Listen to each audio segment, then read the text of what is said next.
صبح عمران خان کو ضمانت مل جانی ہے، پھر وہ ایک جگہ پہ کہتے ہیں کہ جی اچھا اینج ہو جائے گا. ثاقب نثار صاحب جو ہیں وہ اب ان کے بارے میں یہ بتایا جا رہا ہے کہ وہ دراصل خواجہ طارق رحیم سے جو ہے وہ ہدایات لیتے ہوتے تھے اور اور ان سے پوچھ کر فیصلہ کرتے تھے. ثاقب نثار صاحب جو ہیں ان کے بارے میں اب یہ بات مشہور ہو گئی ہے کہ وہ خواجہ طارق رحیم صاحب سے فیصلے لیتے تھے، فون کے اوپر پوچھتے تھے کہ جی کی فیصلہ دینا ہے دسو، پھر تسی جو کہو گے اسی وہی فیصلہ کر دیں گے. تو اب یہ جو ساری چیزیں ہیں یہ سر آپ کے سامنے ہے. اور کمیشن جی سوشل میڈیا پر لاہور ہائی کورٹ کے چیف جسٹس امیر پٹی کے داماد علی افضل سائی کی عدالتی کارروائی پر اثر انداز ہونے کی تحقیقات کرے گا. یہ ایک واقعہ تھا جی، اس کے بارے میں بھی میں آپ کو بتا دیتا ہوں کہ لاہور ہائی کورٹ کے چیف جسٹس ہیں جسٹس امیر پٹی صاحب، ان کے داماد علی افضل سائی کو گرفتار کیا گیا اور گرفتار کرنے والے ایس ایچ او کو انہوں نے معطل کر دیا اور اس کو توہین عدالت کا نوٹس جاری کر دیا. اب یہ اندازہ لگائیں کہ اس پاکستان میں آئین اور قانون جو ہے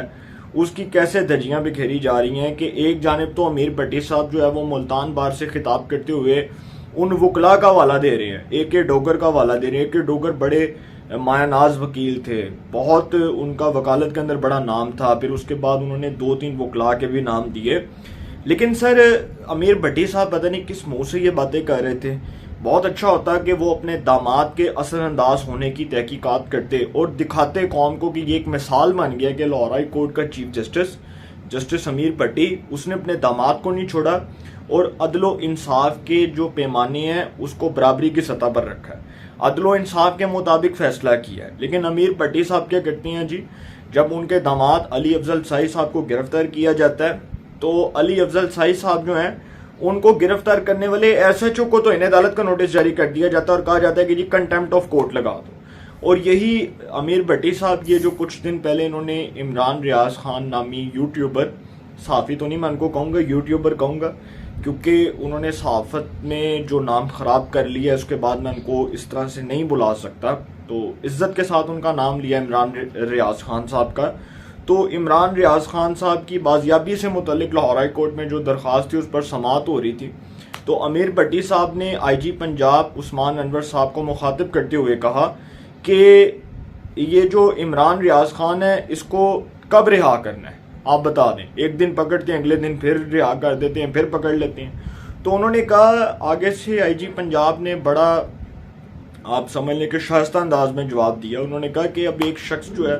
وہ خود گرفتاری دینے آیا ہوا ہے، وہ خود چھپا ہوا ہے اور وہ خود کہہ رہا ہے کہ جی مجھے پکڑ لو، اور وہ خود کہتا ہے کہ جی میں اپنی گرفتاری کو ایسے جو ہے وہ اپنی گرفتاری کے بارے میں ایسے بات کروں، اور وہ دکھاتا ہے کہ جی مجھے تو پولیس نے پکڑا. بے ایک شخص خود جو ہے وہ چھپا ہوا ہے، تو اب ہم کیا کر سکتے ہیں. تو امیر بٹی صاحب جو ہیں وہ جی آگے سے خاموش ہو گئے. تو اب یہاں پر سوال یہ بنتا ہے کہ یہ جو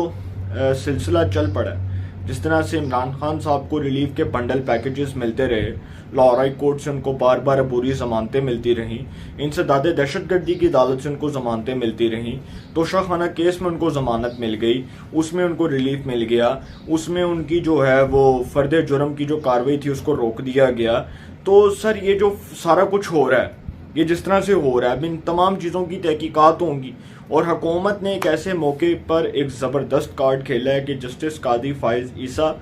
جو میرا خیال ہے کہ پریشرائزڈ ہو کر تو کبھی بھی فیصلہ نہیں کرتے، اور انہوں نے آج تک کبھی بھی پریشرائزڈ ہو کر فیصلہ نہیں کیا، اور انہوں نے ہمیشہ آئین اور قانون کے مطابق فیصلہ کیا. تو ایک ایسے جج کو کمیشن کا سربراہ بنا دیا گیا ہے جس نے دنوں کے اندر جو ہے وہ رپورٹ کے اوپر فیصلہ دے دینا ہے. تو دنوں کے اندر جب اس رپورٹ کے اوپر فیصلہ آئے گا تو بہت سے لوگ جو ہیں ان کے چہرے کی مائیاں اڑ جائیں گی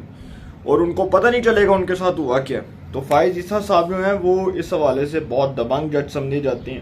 اور لاہور ہائی کورٹ کے جو چیف جسٹس ہیں جی ان کے داماد کے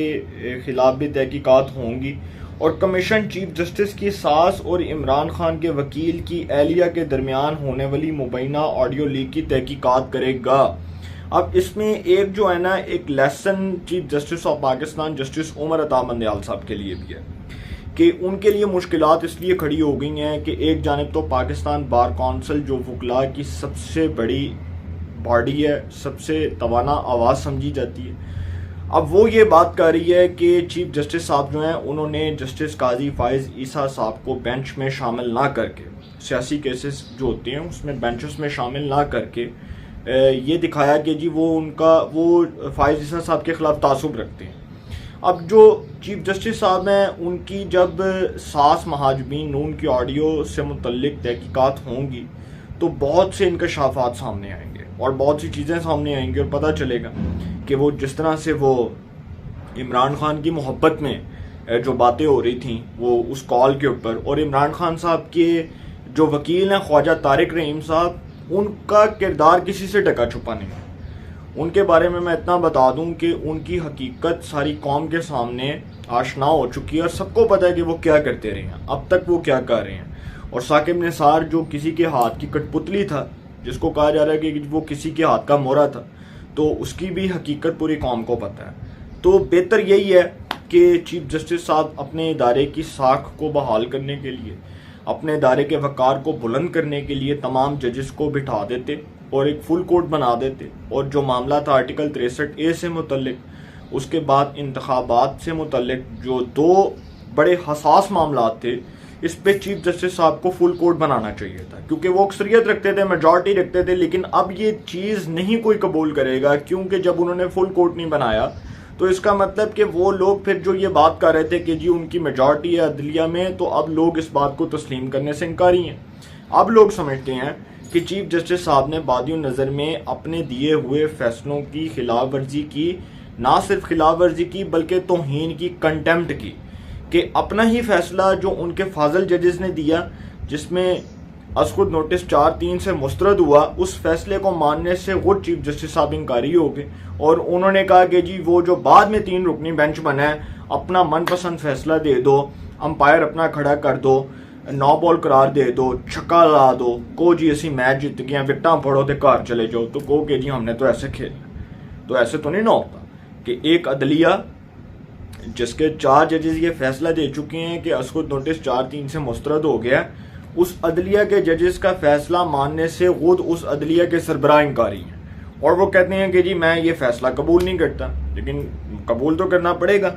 تو اب یہ جو ہے نا چیف جسٹس صاحب، ان کے لیے بھی یہ سبق ہے، اور حکومت نے ایک سرپرائز دی ہے، اور دیکھتے ہیں کہ جی اس پر کیا فیصلہ آتا ہے، اور ان فیصلوں سے پاکستان کی سیاست جو ہے اس کا رخ تبدیل ہوگا، بلکہ نہ صرف پاکستان کی سیاست کا بلکہ عدالتی فیصلوں کا رخ تبدیل ہو سکتا ہے، اور عدالتی تاریخ کے اندر یہ فیصلے بہت اہمیت کے حامل سمجھے جائیں گے۔ اور آپ دیکھیں گے کہ جسٹس قاضی فائز عیسیٰ صاحب کی سربراہی میں بننے والا جو 3 رکنی کمیشن ہے، اگر اس نے بہت دبنگ فیصلہ دے دیا تو سر پھر پاکستان کی سیاست کا رخ متعین ہوگا، آئندہ مستقبل کا رخ متعین ہوگا، اور پھر ہم دیکھیں گے کہ آگے کیا ہوتا ہے۔ اپنی رائے کا کمنٹس میں ضرور اظہار کیجئے گا۔ انشاءاللہ ایک نئے سیگمنٹ کے ساتھ پہ ملاقات ہوگی۔ اپنا بہت خیال رکھیے گا۔ اللہ نگہبان۔